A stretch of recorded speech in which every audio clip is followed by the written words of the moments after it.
बच्चे, कैसे हैं आप सब?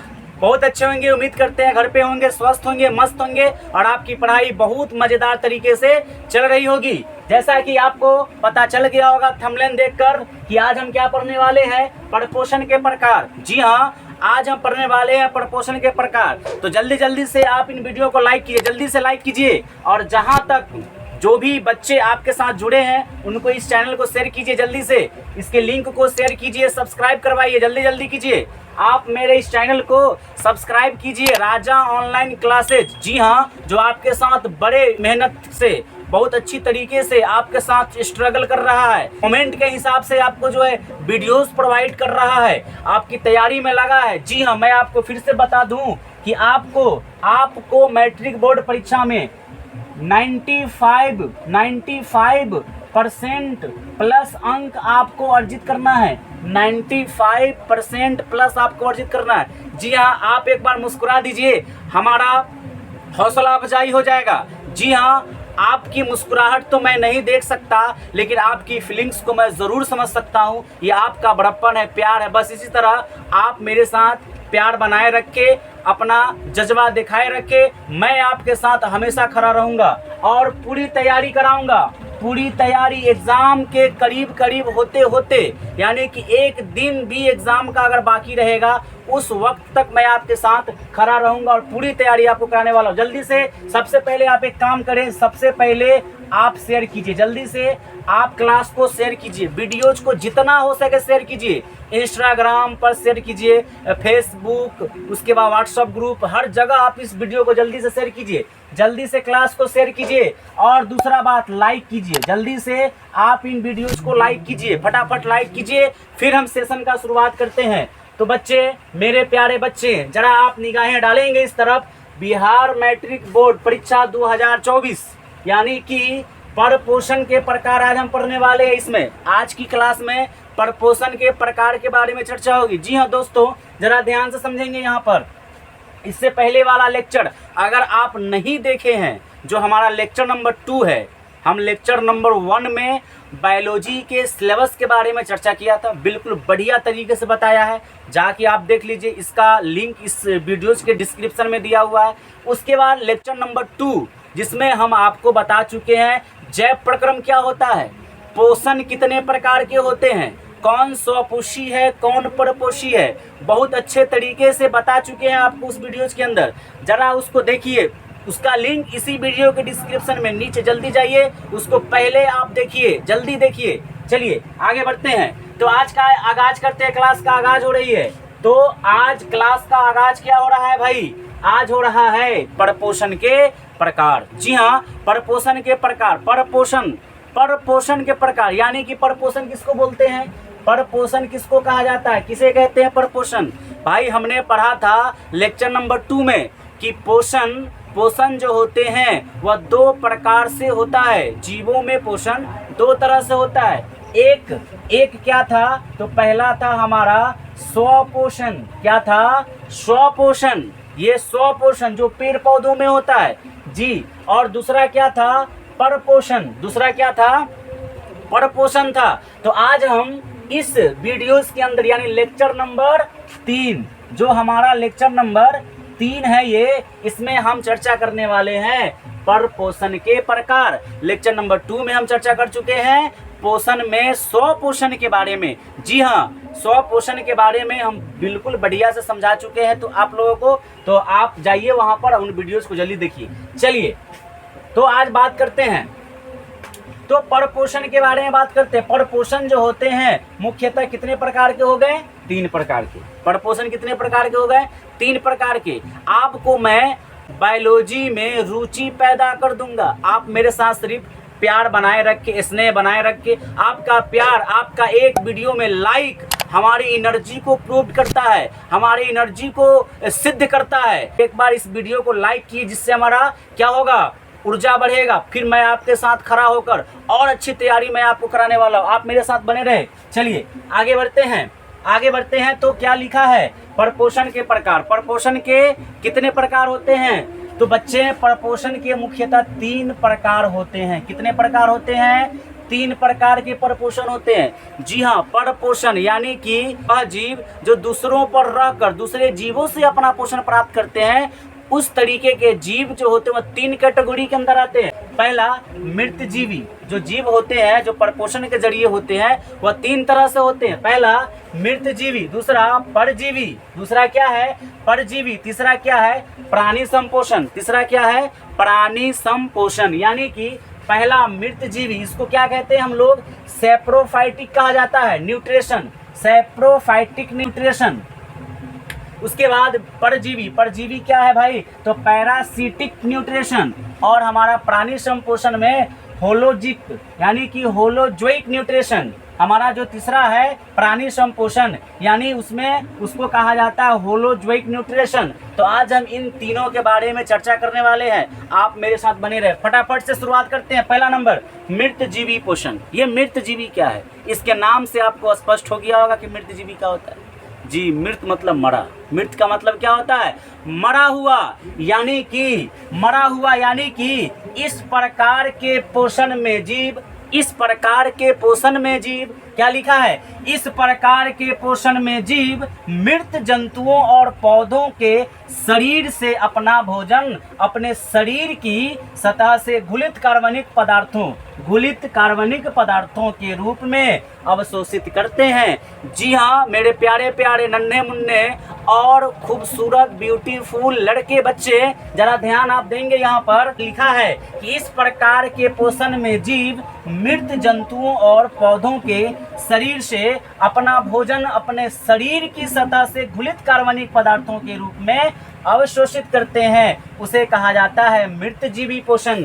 उसे क्या कहते हैं मृत जीवी पोषण। यानी कि कहने का ये मतलब हुआ कि इसमें यानी इस प्रकार के पोषण में जीव मृत जंतुओं यानी जब जंतु पेड़ पौधे मर जाते हैं, जब पेड़ पौधे क्या हो जाते हैं मर जाते हैं, जैसे कि जीव जंतु मर गया, ठीक है, मरने के बाद वो सड़ गया वो पेड़ पौधे मर गए, सड़ गए वो, सड़ने के बाद उसको खाता है कौन मृत जीवी। मृत जीवी भाई कौन है मृत जीवी, ये हमारे अनेक कवक, जो कवक होते वो मृत जीवी हैं।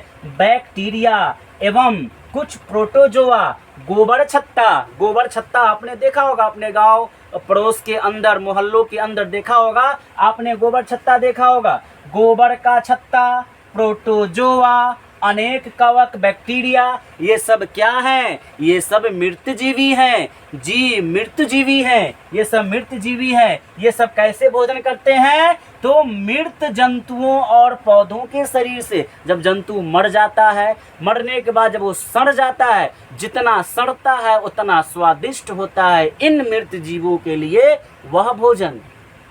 समझ में आ रही है आपको, जितना सड़ेगा उतना अच्छे चाव से मस्त खाता है ये और अपना पोषण करता है। चलिए यहाँ पर आपने मृत जीवी के बारे में पढ़ा, थोड़ा सा हम समझते हैं आगे। यहाँ पर जो आपको लिखा है नोट, ये नोट आप अपने माइंड में नोट करेंगे, माइंड में, कॉपी में तो करेंगे ही करेंगे, लेकिन ये चीज जो आपको हमने दिया इसको डायरेक्ट माइंड में लगाना है। क्या है वो, नोट में लिखा है कि मृत जीवी पोषण करने वाले जीव को मृत जीवी कहा जाता है। जी मृत जीवी कहा जाता है। किसको कहा जाता है भाई, जो मृत जीवी पोषण करता है, मृत जीवी पोषण करता है। जो मृत जीवी पोषण के जरिए जो जीव आते हैं, जो इसके जरिए जो जीव भोजन करते हैं, जो पोषण करते हैं, उनको कहा जाता है मृत जीवी। क्या कहा जाता है मृत जीवी कहा जाता है।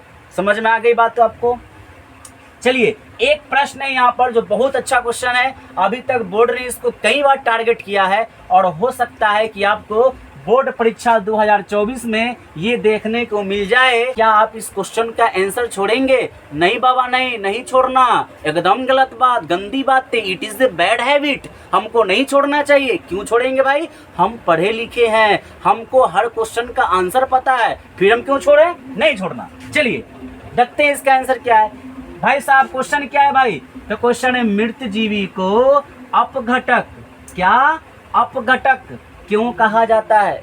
मृत जीवी को अपघटक क्यों कहा जाता है? क्यों कहते हैं अपघट? अपघटक का मतलब घटक जाना, अपघटक का मतलब घटक जाना। कहने का मतलब उत्तर इसका समझिएगा जरा ध्यान से। भाई मृत जीवी को अपघटक भी कहते हैं। मृत जीवी मतलब वैसा जीव जो जंतुओं के सड़े हुए, जंतुओं के मृत शरीर के सड़े हुए, पौधों के मृत शरीर के सड़े हुए से पोषण प्राप्त करता है, उसे हम लोग कहते हैं मृत जीवी। तो मृत जीवी को आप घटक भी कहते हैं। क्यों भाई, क्यों कहते हैं? इसका आंसर जरा देखिएगा।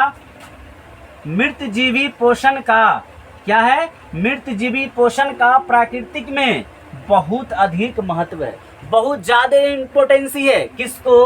अपघटक को। क्यों जरूरी है भाई? देखिए जरा, आगे बढ़िए, आगे बढ़िए, समझ में आ जाएगा आपको। अधिक महत्व है जंतुओं, कौन? जंतुओं और पौधों के मृत्यु के पश्चात, जब जंतु यानी कि जीव जंतु, पेड़ पौधे जब मर जाते हैं तो मृत्यु के पश्चात उनके मृत शरीर को मृत जीवी, कौन? मृत जीवी यानी कि ये अनेक कवक, बैक्टीरिया, प्रोटोजोआ, गोबर छत्ता, ये सब क्या करते हैं? जब जंतु एवं पौधों की मृत्यु हो जाती है उसके बाद क्या करते हैं? होने के बाद पश्चात उनके मृत शरीर को मृत जीवी क्या करते हैं? अपघटित करते हैं। क्या करते हैं? अपघटित, बोले तो खाते हैं उसको, अपघटित करते हैं कर उनके मूल तत्वों में बदल देते हैं। मूल तत्व मतलब पहले वाले तत्वों में, पहले जैसे तत्वों में। किसको? जीव जंतु को, पेड़ पौधों को पहले जैसे तत्वों में चेंज कर देते हैं, बदल देते हैं, और ये मूल तत्व पुनः मिट्टी में प्रतिस्थापित हो जाता है, मतलब मिल जाता है उसके अंदर। किसके अंदर? मिट्टी के अंदर। वही मूल तत्व मिलने के बाद जब मिल जाता है मतलब प्रतिस्थापित हो जाते हैं, और उत्पन्न, जो मिलने के बाद जो उत्पन्न गैस होती है वह गैस कहाँ जाता है? वातावरण में जाता है। वातावरण में जाने के बाद मिल जाती है। इन तत्वों को फिर से हरे पेड़ पौधे मिट्टी से ग्रहण कर अपने उपयोग में लाते हैं। यही चक्र प्राकृतिक में क्या होता है? निरंतर चलता रहता है। निरंतर मतलब लगातार, हमेशा, कंटिन्यू, 24 घंटा चलते रहता है। अतः यही कारण है कि हम मृत जीवी को क्या कहते हैं? अपघटक कहते हैं। बात समझ में आ गई आपको? भाई मृत जीवी को अपघटक क्यों कहा गया? इसका सिंपल सा एक ही रीजन है कि मृत जीवी जो होते हैं उसका योगदान प्राकृतिक में बहुत महत्व है, उसका बहुत ज्यादा उसका योगदान है प्राकृतिक में। भाई एक बात आप सोचिए कि अगर कोई जीव मर जाए, कोई जीव अगर मर जाता हो, पेड़ अगर सड़ जाता हो, तो वो पेड़ को, अगर पेड़ को, वो सड़े हुए पेड़ों को अगर खाने वाला कोई न रहे, मरे हुए सड़े हुए जीवों को खाने वाला कोई न रहे, बताइए कि हमारा वातावरण कितना दूषित हो जाएगा।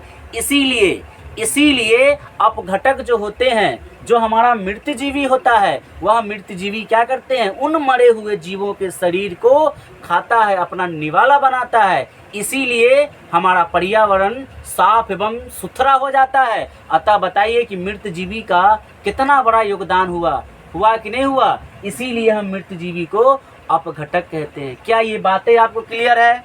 क्या ये बातें आपको समझ में आई? आप इन बातों से संतुष्ट हैं? संतुष्ट हैं इन बातों से?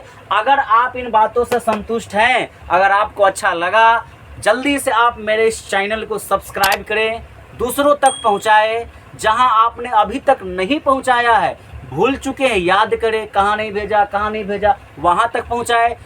हर ग्रुप में इसको फैला दीजिए, लाइक कीजिए। हमारे चैनल पर आने के लिए आपका बहुत बहुत धन्यवाद है, जो आप हमारे चैनल पर आकर हमें उत्साहित किया। इसी तरह आप हमारे साथ बने रहें। फिर हम आगे बात करते हैं पोषण के दूसरे प्रकार की बात करते हैं, जिसका नाम है परजीवी पोषण। क्या नाम है?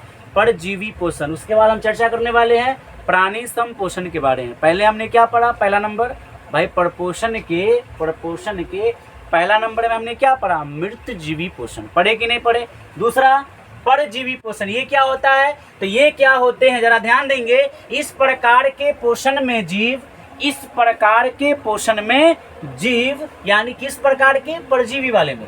इस प्रकार के पोषण में जीव दूसरे प्राणी के संपर्क में, दूसरे यानी जो दूसरे प्राणी होते हैं, जो दूसरे जीव होते हैं, उस प्राणी के संपर्क में अस्थाई या अस्थाई, यहाँ पर दो वर्ड आपको दिख रहा है, दो शब्द दिख रहा है, एक अस्थाई, दूसरा अस्थाई। अब ये दोनों का मतलब क्या है? तो अस्थाई का मतलब होता है कि जाकर एकदम से बैठ जाना, यानी कि हटना नहीं, वहाँ से उठना नहीं, उसको अस्थाई बोल दिए। लेकिन अगर अस्थाई का मतलब क्या होता है कि अभी हमारे पास कोई है, हमारे पास में है, संपर्क में है, फिर चला जाएगा, उसको हम बोलते हैं अस्थाई। बात समझ में आया कि नहीं? तो अस्थाई रूप से या अस्थाई रूप से रहकर उससे अपना भोजन प्राप्त करते हैं, परजीवी कहलाते हैं। यानी कि इस प्रकार के पोषण में जीव दूसरे प्राणी के संपर्क में अस्थाई या अस्थाई रूप से रहकर, यानी उसके संपर्क में रहकर, है कि नहीं है, उससे अपना भोजन की प्राप्ति करते हैं, उसे कहा जाता है परजीवी। उसे क्या कहते हैं? परजीवी कहते हैं। जी हाँ, उसे हम परजीवी पोषण कहते हैं। यहाँ पर पोषण छूट गया है, यहाँ पर पोषण लगा लेंगे आप लोग, तो उसे कहा जाता है परजीवी पोषण। यानी कि एग्जाम्पल देखे, जैसे में कवक, जीवाणु, कवक हो गया, जीवाणु हो गया, कुछ पौधे जैसे कि अमरबेल। क्या है?